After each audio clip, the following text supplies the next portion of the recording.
شہر رمضان کے عشرہ مغفرت کا آج آخری دن ہے، اور یہ 20ویں تاریخ یعنی 10 اول سے 10 تک پہلا عشرہ تھا، وہ رحمت کا عشرہ تھا، اور 11 سے 20 تک دوسرا عشرہ تھا، اور یہ تیسرا عشرہ آگے عتق من النار جہنم سے آزادی والا عشرہ آ رہا ہے۔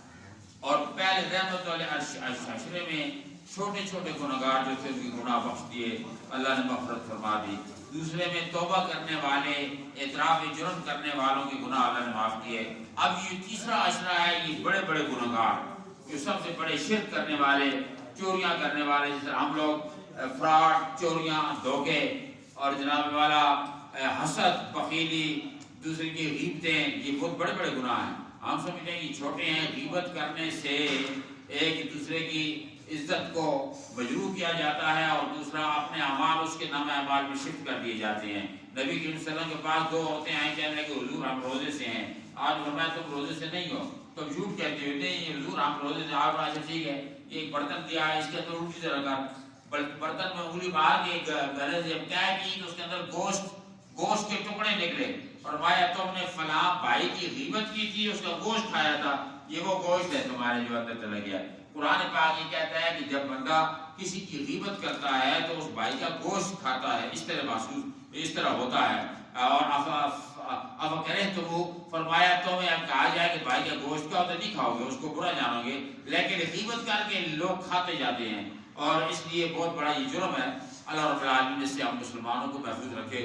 چوری کرنا، غیبت کرنا، اور دوسرے کے ساتھ ٹھٹھا مذاق، دوسرے کو کم جاننا، یہ بڑے بڑے جرائم ہیں۔ تو اللہ تعالیٰ نے گناہگاروں کی اصلاح کے لیے یہ جو آخری عشرہ رکھا ہے، یہ آخری عشرہ جس میں اعتکاف ہم لوگ بیٹھیں گے، اس اعتکاف کا مطلب یہ ہے کہ اللہ کی بارگاہ میں آ جاؤ، اللہ کے آگے اپنی غلامی کا پٹا گلے میں ڈال کے حاضر ہو جاؤ، دنیا کو چھوڑ دو، بالکل سب کو چھوڑ چھاڑ کے، بہن بھائی، رشتہ دار، اور جناب کاروبار، اور یہ اور وہ، اور موبائل فون سب چھوڑ کر اکیلے اندر آ جاؤ، پھر دیکھو کہ اللہ تمہیں کیسے نوازتا ہے۔ یہ تو ہماری ایک کم ظرفی ہے کہ ہم اللہ سے مانگ نہیں سکتے، ہمارے پاس ظرف نہیں ہے۔ حضرت ذوالنون مصری فرماتے ہیں کہ اللہ تو اتنا مہربان ہے کہ میں نے ایک دفعہ جنگل میں وظیفے کر رہا تھا، میں نے اللہ سے کہا یا اللہ مجھے اپنی رحمت کی طرح جلوے دکھا، تو اللہ تعالیٰ کی طرف سے آواز آئی غیر سے کہ اے میرے بندے، تو ذوالنون مصری، تو میری رحمت کی جلوے دیکھنا چاہتا ہے؟ جی دیکھنا چاہتا ہوں۔ تو فرمایا کہ یہ جو بچھو جا رہا ہے اس کے پیچھا کر۔ بچھو جنگل میں بڑے بڑے بچھو ہوتے ہیں، بچھو جا رہا تھا تو وہ ذوالنون مصری کہتے ہیں کہ میں نے بچھو کا پیچھا کرنا شروع کر دیا، چلتے بڑا تیز جا رہا تھا، میں بھی چھلانگیں مارتا ہوا جا رہا تھا۔ آگے ایک نہر آئی، اور نہر کے اوپر میں نے کشوا دیکھا، جو کشتی بنا ہوا، رخ اس کا پرلی طرف تھا، اور وہ کھڑا تھا۔ اس بچھو نے چھلانگ ماری اور اس کشوے کے اوپر بیٹھ گیا۔ اب یہ کہتا ہے کہ میں پاس ہی کشتی بھی تھی، میں کشتی کو بیٹھ گیا۔ یہ بڑے اللہ کے ولی ہوئے، ذوالنون مصری رحمت اللہ تعالیٰ علیہ، بڑے ولی کامل ہوئے۔ وہ فرماتے ہیں میں بیٹھ گیا، میں نے اللہ سے کہا تھا اپنی رحمت کے جلوے دکھا، تو رحمت کرتا کیسے ہے؟ اور جب میں کشتی میں بیٹھا اور وہاں اس کے ساتھ ساتھ چلنے لگا، میں نے بتایا کہ اس کے پیچھے کرنا ہے، پار سامنے جا کر اسی طریقے سے کشوا جو ہے اپنا رخ اس نے پھیرا، کشتی کی طرح وہاں کھڑا ہوا، بچھو نے چھلانگ ماری، اور بچھو وہاں سے آگے چھلانگیں مارتا ہوا جا رہا ہے، میں پیچھے بھاگا ہوا جا رہا ہوں۔ کیا دیکھتا ہوں کہ ایک درخت ہے آگے، اس درخت کے نیچے ایک شخص سویا ہوا ہے، اس کے منہ سے شراب گر رہی ہے، شراب کی بوتل اس کے پاس ہے، اور ایک بہت بڑا اژدہا درخت سے اتر رہا ہے اور اس کو کاٹنے والا ہے۔ اژدہا اس کو قتل کرنے والا ہے، اس بندے کو، اور اس کا جو ہی منہ قریب آیا، اس بچھو نے چھلانگ مار کر اس اژدہا کو ایسا ڈسا کہ وہ مر گیا۔ اور یہ تو حیران رہ گیا، اس لیے ذوالنون یعنی مصری کہتے ہیں کہ میرے جسم کے بال کھڑے ہو گئے، میں نے اس کو اٹھایا، اس بندے کو اٹھایا تو وہ شراب میں دھت تھا، ہوش میں نہیں تھا۔ میں نے کہا تو اٹھ ذرا بیٹھ، مجھے بتا دے کیا پرابلم ہے تجھے؟ کہتا ہے بس ایسے ہی میں شراب پی ہے، زیادہ پی گیا ہوں۔ اس نے کہا کبھی نماز پڑھی؟ کہتا ہے کبھی نہیں پڑھی۔ کوئی اور کوئی نیکی کی ہے؟ کہتا ہے کبھی نہیں کی۔ اس نے کہا دیکھ خدا کتنا مہربان ہے، کتنا رحمان ہے، اس کی رحمت کی جلوے میں آج دیکھنا چاہ رہا تھا، میں نے آج کبھی رحمت کی جلوے دکھا۔ تو رب یہ دکھانا چاہتا ہے کہ جو بندہ مجھ سے مڑا ہوا ہے اس کی حفاظت بھی میں کر رہا ہوں، اس کی زندگی کی حفاظت کر رہا ہوں۔ روزی دیکھیں ہم اور آپ جو کھا پی رہے ہیں، یعنی ہم اس قابل نہیں تھے کہ ہم ایک دن کی زندہ رہیں، جو ہماری حرکتیں ہیں، جو عادتیں ہیں، جو چوریاں ہیں، جو ڈاکے ہیں، جو غیبتیں ہیں، جو فسادات ہیں، ایک دن بھی زندہ رہنے کا ہمیں نہیں۔ کہنے کا مطلب یہ ہے کہ ہر کسی فیلڈ میں بھی آپ چلے جائیں، کسی فیلڈ میں، تو وہاں آپ حیران ہوں گے۔ ابھی میں پیٹرول گاڑی میں ڈلوانے گیا اور وہاں اتنی رش لگی ہوئی ہے، میں نے پوچھا یار یہ رش کس بات کی ہے؟ کہتا ہے جی ہم صحیح پیٹرول دیتے ہیں۔ اس کا مطلب دوسرے سارے غلط دیتے ہیں۔ اور ہمارے پنڈی میں بھی وہ ایک پنچ سڑکی ہے، وہاں بھی رش لگی رہتی ہے۔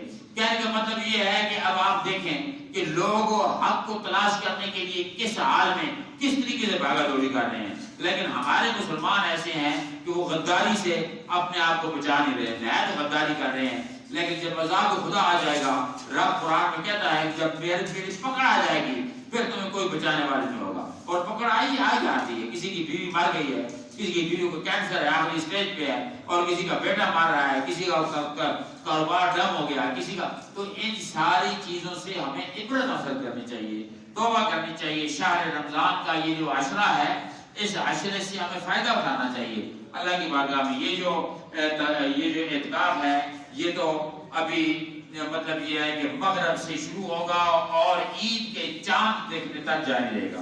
یہ ایک سنت واجبہ ہے۔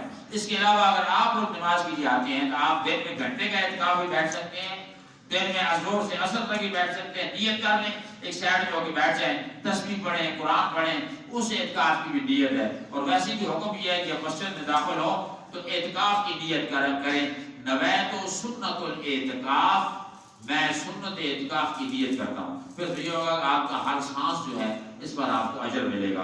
تو عرض کرنے کا مقصد یہ ہے کہ اللہ تعالیٰ نے ہماری مغفرت کے اتنے دروازے کھولے۔ وہ میں نے حدیث پاک کو پڑھا کہ مغرب کے پاس رب نے فرمایا کہ ایک دروازہ ہے، 70 سال اس کی تیز گھوڑا اگر دوڑاؤ تو ایک سائڈ سے لے کر 70 سالوں میں وہ گھوڑا پہنچ گیا، اتنا بڑا دروازہ ہے۔ فرمایا وہ میری توبہ کا دروازہ ہے۔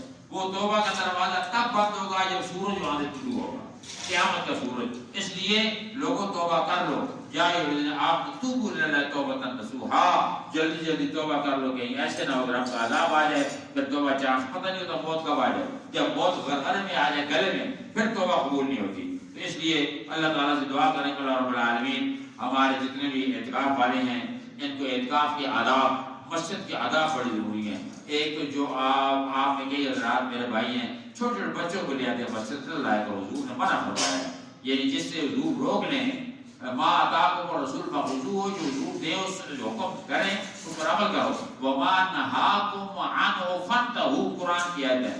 یہ ایک قسم کا آرڈر خدا ہے کہ جس سے حضور روکیں وہ اگر کرو گے تو گنہگار ہوگے۔ اب جو بندہ چھوٹا بچہ اٹھا کے لا رہا ہے نابالغ مسجد، وہ یقیناً گنہگار ہو رہا ہے، قدم قدم پہ گنہگار ہو رہا ہے، منہ میں ایسی چیز پیاز کھا کے آ رہا ہے، بدبو ہو رہی ہے، وہ گنہگار ہو رہا ہے۔ اور پھر دوسرا ایسا ہے کہ بچوں کو ہمیشہ پچھلی صف میں کھڑا کیا کریں، اگلی صف ٹوٹ جائے، صف میں فرقہ ہو جائے تو اس کا اجر نہیں ملتا، ثواب نہیں ملتا۔ بچوں کا حکم یہ ہے سائڈ میں کھڑے ہوں یا پچھلی صف میں کھڑے ہوں، لیکن کوئی یہاں کسی کو پتہ ہی نہیں، کسی کو کہو گے کہتا ہے جی پیچھے ستون ہے۔ اور تیسری بات یہ ہے کہ میں عرصے سے کہنے والا تھا کہ کرسی پہ بیٹھنے سے نماز نہیں ہوتی۔ کرسی کے بارے میں بڑا شدید حکم ہے کہ اس پہ بیٹھ کر نماز نہیں ہوتی، ہاں الا اس شخص کے لیے جو نہایت ہی مجبور ہے، جو سجدہ نہیں کر سکتا، اس کے لیے بھی قیام ہے، وہ کھڑے ہو کر قیام فرض ہے، قیام کرے، پھر رکوع بھی کرے اور پھر بیٹھ جائے، سجدہ اشارے کر کے پھر کھڑے ہو کر وہ کھڑا ہو جائے۔ تو میں دیکھتا ہوں کہ باہر سے خیر و عافیت سے آتے ہیں ماشاءاللہ چل کے، اور لیکن یہاں اگر کرسی پر بیٹھ جاتے ہیں، کرسی پہ نماز نہیں ہوتی۔ یہ تو عیسائیوں کا طریقہ ہے۔ یہ چرچ میں آپ جائیں نا، چرچوں میں وہاں کرسیوں میں بیٹھے ہوتے ہیں سارے جناب، وہ ہمارے مسلمانوں کا طریقہ نہیں، حکم تو یہ ہے نیچے بیٹھو، نیچے بیٹھ کے اللہ تعالیٰ کو ڈاؤن بندہ پسند ہے، نیچے بیٹھو، جھکو نیچے یا اشارے سجدہ کرو، سر رکھو، تو وہ طریقہ کار اچھا ہے۔ اللہ تعالیٰ ہمیں آداب المسجد کی توفیق عطا فرمائے۔ ربنا تقبل منا انک انت السمیع العلیم، تب علینا یا مولانا انک انت التواب الرحیم۔ الہ العالمین ہماری نماز، ہمارے روزے قبول فرما۔ اللہ تعالیٰ جو حضرات نے اعتکاف کی نیت کی ہے ان کے اعتکاف قبول فرما۔ اللہ تعالیٰ کے صدقے میں سب کو نیکی کی توفیق عطا فرما۔ یا اللہ ہمارے مرحومین کی مغفرت فرما، جن کے والدین کریمین دنیا میں نہیں، یا اللہ انہیں جنت عطا فرما۔ ہم سب کی طرف سے توبہ مغفرت عطا فرما۔ ہم سب کو ایمانی، عرفانی، نورانی، اسلامی زندگی عطا فرما، مرتے وقت کلمہ شریف نصیب فرما، روزے کی مٹھاس نصیب فرما، اپنی زیارت و محبت نصیب فرما، اپنے حبیب کی اطاعت نصیب فرما۔ اللہ تعالی ہمیں قرآن پاک پڑھنے سمجھنے اور اس کے عمل کی توفیق عطا فرما. فلسطین و کشمیر پر اپنا خاص فضل فرما، فتح عظیم عطا فرما. اس ملک پاکستان کے حالات بہتر فرما، مہنگائی سے اسے نجات عطا فرما اور رزق کی فراوانی عطا فرما. لوگوں کی پریشانیوں کو خوشیوں میں تبدیل فرما، سب کی جائز تمنائیں پوری فرما. یا اللہ ہم سے وہ کام کرائے جس میں تو راضی، تیرا حبیب راضی ہے. بروں اور برائیوں سے ہمیں بچا، حاسدین سے، منافقین سے، شیاطین سے ہمیں بچا. وصلی اللہ تعالی علی خیر خلقہ سیدنا حبیبنا محمد وعلی آلہ اجمعین برحمتک یا ارحم الراحمین. جزاکم